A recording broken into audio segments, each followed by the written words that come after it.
Assalamualaikum warahmatullahi wabarakatuh. Salam sejahtera kepada sahabat-sahabat sekalian.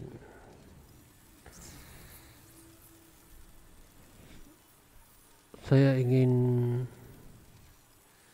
menceritakan tentang Brunei.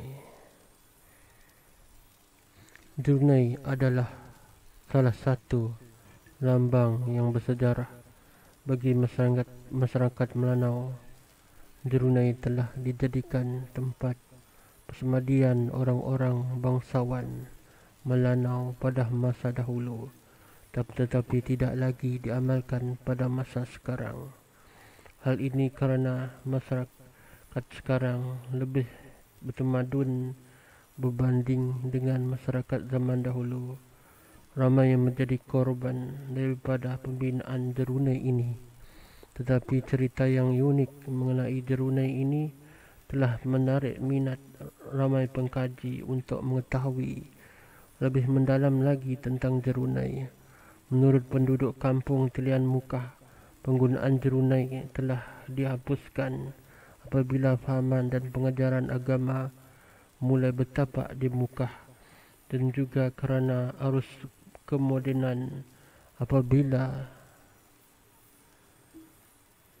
kajian yang dilakukan oleh pelajar kursus etnografi visual pada tahun 2011, kebanyakan penduduk tidak mengetahui mengenai cerita di sebalik Brunei kerana penggunaan Brunei ini sudah dihapuskan beratus-ratus tahun dahulu. Di Mukah masih terdapat kesan sejarah Brunei yang terus berdiri teguh di kawasan kampung Telian Tengah Mukah. Ada di antaranya sudah haus di mamah usia kerana terdedah pada hujan dan terik matahari.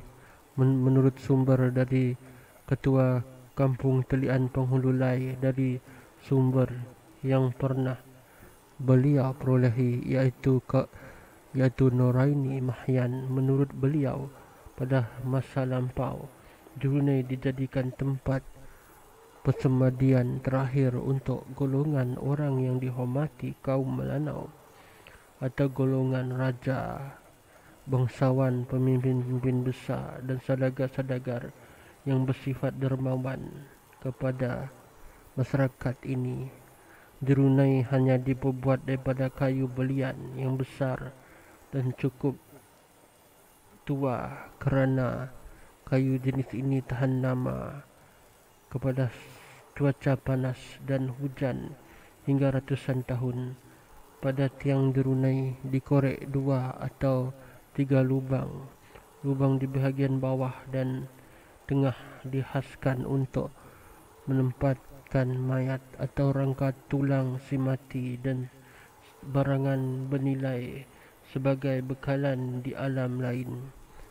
Sementara lubang di bahagian atas dikaskan kepada hamba abdi atau orang-orang yang terpilih khas oleh si mati sewaktu hidupnya. Di bahagian luar tiang Brunei biasanya dilakar indah ukiran bermotifkan binatang seperti naga, harimau, ular, tikus dan sebagainya, terkatalog kepada kedudukan pemiliknya. Brunei menjadi kebanggaan golongan bangsawan sebagai manifestasi tentang kedaulatan, ketinggian darjat, pengaruh kekayaan sewaktu hidup masyarakat Melanau. Dari kalangan orang kebanyakan turut berbangga kerana ia merupakan imej dan kepribadian kaum yang melambangkan ketemadunan mereka pada waktu itu. Proses membuat Brunei mengambil masa yang lama.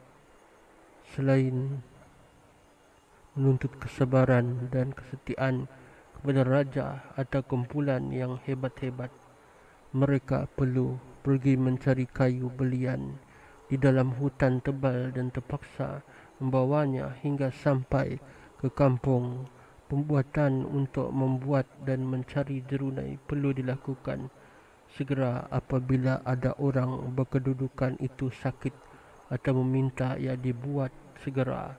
Mereka seakan tahu bahawa maut hampir datang menjemput si pesakit kerana waktu itu tidak ada perubatan lengkap kecuali merujuk kepada bomoh atau dukun.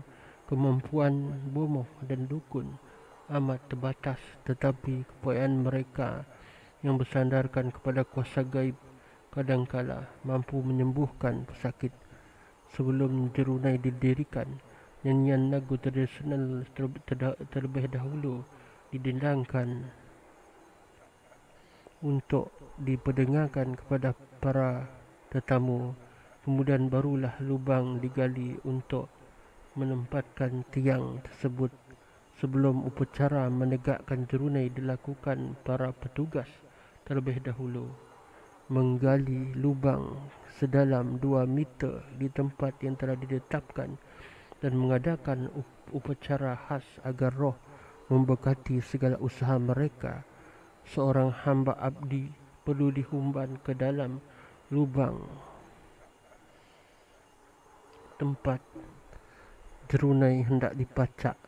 Pada ketika itu suasana sayu menyelubungi keluarga diraja dan hamba abdi. Raungan serta tangisan yang kuat kedengaran di kawasan tanah perkuburan sebagai simbolik agar roh si mati sejahtera sampai ke alam lain dan tidak akan mengganggu mereka yang masih hidup. Selain itu, pengkaji juga mempunyai maklumat yang sedikit berbeza dari penduduk kampung Telian, iaitu jerunai ini dibina menggunakan kayu belian yang boleh tahan lama. Sekiranya ada golongan bangsawan yang meninggal dunia, barulah jerunai ini dibangunkan. Untuk membangunkan jerunai ini memerlukan tenaga yang banyak dan kuat kerana bukan mudah untuk menaikkan batang jerunai ini. Batang jerunai ini akan digunakan untuk mengiringi orang bangsawan yang telah meninggal dunia. Beliau juga menyatakan bahawa seketika waktu dahulu, iaitu seorang budak yatim piatu akan menjadi korban. Budak tersebut akan digantung pada tengah-tengah 2 tiang untuk dibangunkan untuk mengebumikan golongan bangsawan yang meninggal dunia. Budak tersebut dikatakan akan digantung sehingga budak tersebut meninggal dunia. Menurut kepercayaan orang kampung lagi, budak itu adalah pengiring golongan bangsawan yang baru meninggal dunia. Sebelum budak itu meninggal, siapa saja yang melalui di antara kedua-dua jerunai itu, mereka akan berkayuh sekuat hati di bawah budak tersebut. Hal ini bertujuan percikan air yang dikayuh terpercik sehingga masuk ke dalam mulut budak tersebut untuk menghilangkan kehausannya. Perkara ini akan berlaku sehinggalah budak tersebut meninggal dunia. Banyak kajian sudah dilakukan mengenai jerunai ini. Salah satunya adalah kajian yang dilakukan oleh Dr. Jennery Amir pada tahun 1970 dan 1980. Daripada kajian yang dilakukan, hamba abdi yang dijadikan korban melontarkan rasa marah dan sumpah serakah sambil meminta belas agar air sungai sampai kepada mereka walaupun setitik. Keratan lagu sumpah serakah mereka itu, datanglah dekat padaku, takkan kamu tak kasihani aku. Aku amat haus dahaga. Aku bukan hamba abdi kamu. Angkatlah pengayuhmu tinggi-tinggi agar percikan air dari pengayuh itu dapat menghilang sedikit dahagaku. Kusumpahkan agar sesiapa daripada kamu yang menyiksa aku atas dosa yang tidak pernah aku lakukan, aku sumpahkan tidak seorang pun daripada kamu, anak-anak, cucu-cucu cicit kamu akan selamat. Begitulah sumpah orang yang telah dianiaya oleh keluarga bangsawan dan diraja di masa itu, di zaman tamadun Melanau. Lokasi ini berada di Mukah dan saya adalah bangsa Melanau juga, dan saya pernah mendengar cerita ini. Cerita ini diceritakan kepada bangsa Melanau, kepada sesiapa saja, satu mulut ke satu mulut. Begitulah kisahnya. Okay, itu saja dari saya, kisah Jerunai. Batang Jerunai ini ada di Kampung Telian Mukah, di kawasan Lamindana.